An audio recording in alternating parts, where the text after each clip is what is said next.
No, more than that. I try to be very polite and do that. Right. But it's like literally like pouring salt. And the only thing I ask you is, can you go around and just say to everybody you meet what you just told me? Just say it, you know, because I mean, so helpless and tired of not getting any kind of even acknowledgement. I mean, acknowledgement. It's not even, it's like just acknowledge that this is the reality. It's like, you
Good morning, everyone. It is Monday, August 13th, 2018. Still summer, still have to check my calendar. I love onboarding. So many people here in the room. New faces. Awesome. Thanks for joining us this week. Let us get started. Friends of Mozilla for this week. Thanks to Shivam, Nabendu, and Rihan for their code contributions to improve addons.mozilla.org. We love code contributors to our properties, and you are no exception. Thank you so much for all your hard work. Always refresh the wiki. All right, upcoming events for this week. On Wednesday, we have the Add-ons Community Meeting at 8:30 a.m. Pacific Daylight Time. That is in the ACE Video Room. If you are a member of the Add-ons community or would like to be a member of the Add-ons community, there are topics that occur here, and there's a link in the wiki with more information, and you should check it out. And that's really all the events we've got. It is all the events we've got this week. All right, it's going to be a quick meeting, but we're going to go straight into speakers. We're going to start with Wayne in Phoenix, who's giving an update on some SSL and semantic distrust stuff. Hi, you with us? Yep. Awesome. I am. Hi, everyone. My name's Wayne Thayer, and I'm a Certificate Authority Program Manager. If you're a Nightly user, and I hope you are, this news is for you. You may be aware that we've been executing on a plan to stop trusting semantic SSL certificates. We blocked many of these certificates in the Firefox 60 release. Today in Nightly, we're going to begin blocking most of the remaining semantic certificates. The most recent data that we have shows that over 3% of the top 1 million websites were still using these certificates. That's as of a few weeks ago. So if you're a Nightly user, you might run into one of these certificates, resulting in a connection not secure error. The example that I see most is the ADP payroll site that many Mozilla employees, at least in the US, are probably familiar with, uses one of these certificates on their login page, so you'll get blocked. You can get more information by looking at my recent blog post on the Mozilla security blog. Great. Thank you very much, Wayne. Thanks for the heads up. And next, we've got Michael Van Cleek in Portland with the Weekly Minute. Hi, Potch. Hi, everybody. It's the Weekly Minute, weekly updates from Mozilla IT on the things we are doing to support and empower all of Mozilla in our mission to keep the web a global public resource, open and accessible to all. An internet that truly puts people first, where individuals can shape their own experience and are empowered, safe, and independent. We got some good stuff on empowering people today. 4 items today from the minute. I'm going to start out. Let's Train Databot. A couple weeks ago, we told you about the Databot in Slack.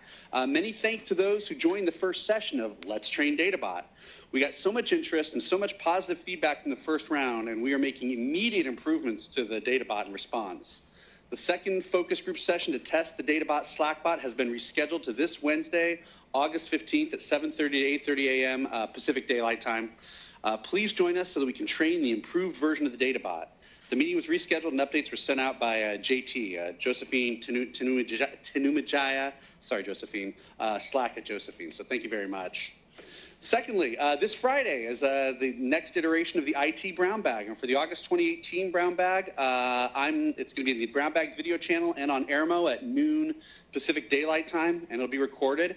And I'm proud to be hosting Kate Mancuso to lead us through a session on Mozilla's community participation guidelines. I think in light of some of the things that Dave Camp talked about earlier today in the All Hands, we were talking about creating an open community, being respectful, how we show up in the community. It's really relevant for us to be aware of the community participation guidelines. There's something that Mozilla has created to set the ground rules and help us consider what we need to do to create inclusive communities and to foster consensus and cooperation. So this Friday, we'll be having an IT Brown Bag session with Kate about the CPGs. Come join us to learn how to apply them in your work to make the web a more welcoming place for all. Third, get a little education. As I talked about last week, come join my little learning experiment, Little Learning Slack channel. Every day or so, I've got a new lesson posted on some topic. I'm going through kind of series. First series is on Mozilla's journey from the data center to the cloud. If you've been following along, last week we were at the high risk point, but as I said, there's a spoiler alert, Mozilla always succeeds. So come join us if you're not already a part of that. And after that journey wraps up, we'll have something new. And speaking of the journey from the data center to the cloud, pay attention, everybody. Da-na-na-na, da-na-na-dun-dun. It's the final countdown to the SCL3 data center shutdown. Many teams across Mozilla have been working for months, even years, to migrate services out of the SCL3 data center that we'll be closing soon. We're down to the final month in the data center, with September 12th being the last day that power and connectivity will be provided. We're unplugging it, we're tearing it down, it's over. So if you've got anything left in that space, it is time to get moving. The lights are going out on September 12th. If you've got any concerns, get in touch with Corey Shields, and you're going to be hearing about this for a few weeks because it's the final countdown to the end of the data center. Thank you. Thank you, Michael. So what you're telling me is that the final countdown to the data center shutdown is not an illusion, Michael. Next, we have Lisa Gray here in Mountain View talking about the onboarding that's going on. I have a slide for you. Let me pull that up. Note to self, never follow MVK. I won't sing. I'll spare you all. My name is Lisa Gray. I am a part of the WPR team, Workplace Resources, and this week I'd like to let you know that we've got cultural onboarding happening in Mountain View and San Francisco. The internal comms team runs this wonderful program. We've got 24 New Zillions, so to speak, joining us in Mountain View and San Francisco this week. If you would like to meet them, talk to them, introduce yourself, please hang out after the project call. They'll be having lunch and they'll be free till noon. And then on Wednesday, we'll be in San Francisco. Lunch is at 11:30 for the new hires. And then at 5 p.m., we encourage you to join us for the rooftop social. And Thursday, lunch again at 11 and the wrap party at 3:30. So no wrapping skills necessary to attend that party. Thank you all. Thank you, Lisa. And next we have Michael Bebenita giving us the Emergent Technologies update. Hello, hello. Thanks, Bosh. Hello. So this week I want to highlight two different projects, one Rust and Project Things. So we often talk about the growing buzz around Rust in trade press and social media, but it's good now and then to take a step back and talk about the growth of usage and see how broadly people are incorporating Rust in what they're doing. Jonathan Turner's recent blog post does just that, highlights Rust's continued exceptional usage, both as direct evidence, repos, pull requests, company showcases, that sort of thing, and in direct use, such as in job listings and community and meetups. That perspective is timely given last week's informative blog post on Rust 2018. It was the first major update to the language since 1.0 shipped 3 years ago. Rust 2018 will be released December 6th of this year. I'm personally really excited about this since I've picked up the Rust book and I haven't had as much fun programming in a very long time. On the Project Things, consistently across the coverage of last week's Project Things 0.5 release in both Tech Press and Maker Press was a special attention paid to the new experimental Smart Assistant functionality that lets you interact with a gateway and control devices either through spoken instructions or through a chat-style interface in which you type in commands and the Smart Assistant carries out and replies conversationally. Combined with the enhanced rules engine that lets you easily create your own situational triggers and have your devices predictably interact with each other, Things Gateway 0.5 provides a powerful and totally open platform for building behaviors and putting you in command of your own devices, all the while keeping your data private and safe. So I'm really excited about that as well. Thanks. Awesome. Thank you, Michael. And I refresh the wiki, as is always my job, just to make sure. Looks like we do have a bunch of new hires today, and a bunch of them are in Toronto, so we will start there. Hello.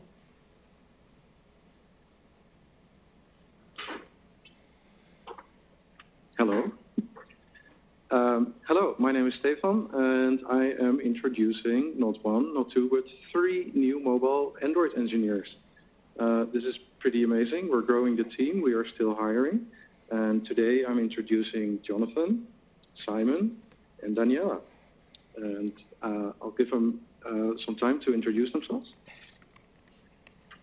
Hi, I'm Jonathan. I used to be an intern. I just moved here a year ago from New York. So if anyone has new ramen recommendations, I'm all ears. Thanks. Welcome. Hi, I'm Simon from Toronto. I was not an intern, but I'll be working on the Android product team. Yeah. Hello. Hi, I'm Daniela. I was an intern last summer. I was a design engineer, and this summer I'm going to be with the Android product team. Awesome. Welcome. All right. I think that's all the Toronto intros, but we have a bunch of people here in Mountain View. So if people want to start coming up, yeah. Stephen, we'll start with you. Come over here. Hi, I'm Steve Tatar, and I'm a manager on the JavaScript team. And I'm here today to introduce Ashley Hawk, who's joining our team today. Ashley is located in Seattle and will work from home there. So, welcome. Thanks.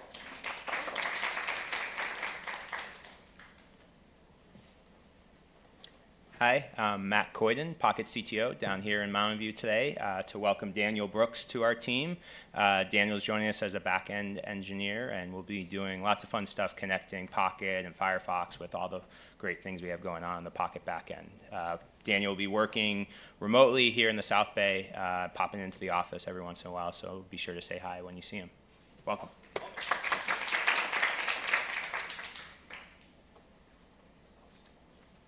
Hello, Marianne Christofi, part of the Mozilla Operations Center team. We help with monitoring and alerting. I introduced Alberto. He is part of onboarding this week, so he is in Mountain View, so make sure you say hi because he is located in the Berlin office, and he is going to be helping with monitoring, alerting, automation, and helping with that piece of the work. So welcome. And then we also hired Shri. She's located in the Mountain View office, and she is going to be helping with problem and incident management for us, and then following up with root cause analysis and how do we really fix our long-term fixes that we have here. So, welcome.